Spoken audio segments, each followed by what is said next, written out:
মা মাটি ও মানুষ স্বপ্ন দেখে বাংলাদেশকে একটি সাম্যের, ন্যায়ের, মানবিক মর্যাদা সম্পন্ন দেশ হিসাবে গড়ে তুলবে বলে দেশ নায়ক জনাব তারেক রহমানের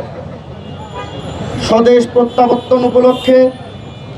বাংলাদেশ জাতীয়তাবাদী ছাত্রদল ঢাকা বিশ্ববিদ্যালয় কর্তৃক আনন্দ ও শুভেচ্ছা মিছিল পরবর্তী এই সংক্ষিপ্ত সমাবেশে উপস্থিত বাংলাদেশ জাতীয়তাবাদী ছাত্রদল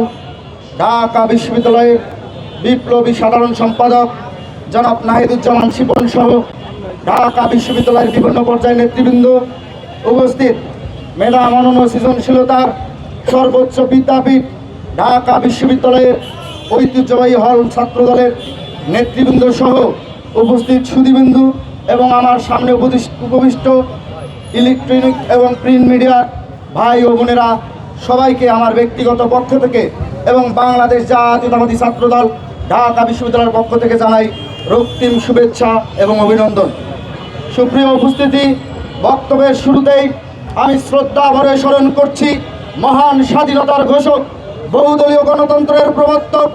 আধুনিক বাংলাদেশের স্থপতি শহীদ রাষ্ট্রপতি জিয়াউর রহমানকে, যিনি এদেশের ধর্ম, বর্ণ, গোত্র নির্বিশেষে সবাইকে এক প্ল্যাটফর্মে দাঁড় করিয়ে বাংলাদেশি জাতীয়তাবাদের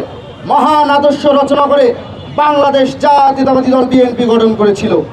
সেই দলটি গঠন করে তার স্বল্পকালের শাসনামলে অর্থাৎ ৩.৫ বছরে তিনি বাংলাদেশকে একটি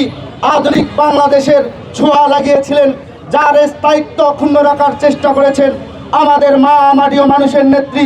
দেশ নেত্রী বেগম খালেদা জিয়া। আপনারা জানেন, আমাদের মা মাটি ও মানুষের নেত্রী, সাবেক তিনবারের নির্বাচিত প্রধানমন্ত্রী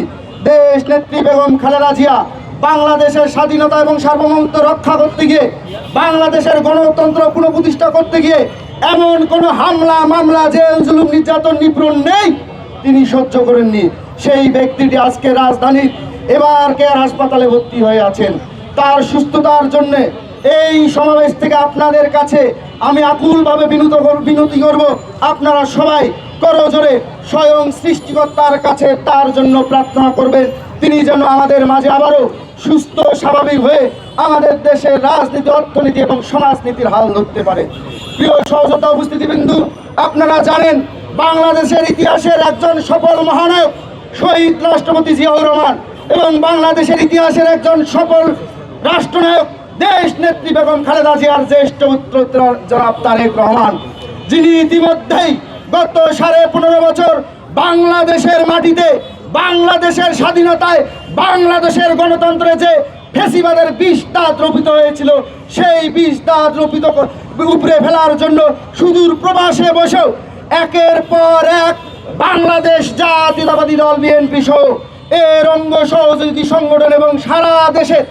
আপামর কৃষক শ্রমিক জনতাকে দিক নির্দেশনা দিয়ে তিনি তার কর্মতৎপরতা দেখিয়ে ফ্যাসিস্ট হাসিনা ওয়াজেদকে 5 আগস্টের সেই সৈন্যজ্জ্বল অধ্যায় রক্ষা করেছিল, অর্জিত হয়েছিল। প্রিয় সহযোদ্ধা বন্ধুগণ, সেই আমাদের হৃদয়ের স্পন্দন, আমাদের প্রাণ, বাংলাদেশের প্রাণ দেশ নায়ক জনাব তারেক রহমান আমাদের দীর্ঘ প্রতীক্ষার অবসান ঘটিয়ে আগামী 25 ডিসেম্বর আমাদের মাঝে, আমাদের বাংলাদেশের মানুষের অধিকার আদায়ের জন্য, বাংলাদেশের মানুষের গণতন্ত্র পুনঃপ্রতিষ্ঠা করার জন্য, আমাদের বাংলাদেশের মানুষের জন্য তিনি যে 31 দফা কর্মসূচি প্রণয়ন করেছেন, সেই কর্মসূচি বাস্তবায়ন করার জন্য তিনি বাংলাদেশের আপামর কৃষকের জন্য তিনি যে কৃষক কার্ড ঘোষণা করেছেন, সেই কৃষক কার্ডের আওতাধীন সকল কৃষককে আনার জন্য তিনি যে মায়েদের জন্য ফ্যামিলি কার্ড ঘোষণা করেছেন, সেই ফ্যামিলি কার্ড বাস্তবায়ন করার জন্য, এবং তিনি যে আধুনিক এবং বিশ্বের নামকরা বিশ্ববিদ্যালয়ের সাথে প্রতিযোগিতায় টিকে থাকার জন্য যে আনন্দময় শিক্ষা ব্যবস্থার, যে কর্ম পরিকল্পনাময় শিক্ষা ব্যবস্থার বাস্তবায়নের জন্য ইতিমধ্যেই পরিকল্পনা কর্মসূচি ঘোষণা করেছেন, সেই কর্মসূচি বাস্তবায়নের জন্য তিনি আমাদের অধীর আগ্রহের প্রতীক্ষার অবসান ঘটিয়ে 25 ডিসেম্বর বাংলাদেশের মাটিতে অবতরণ করবেন। প্রিয় সহযোদ্ধা বন্ধুগণ, আজকে আমি আর কারো সমালোচনা করব না।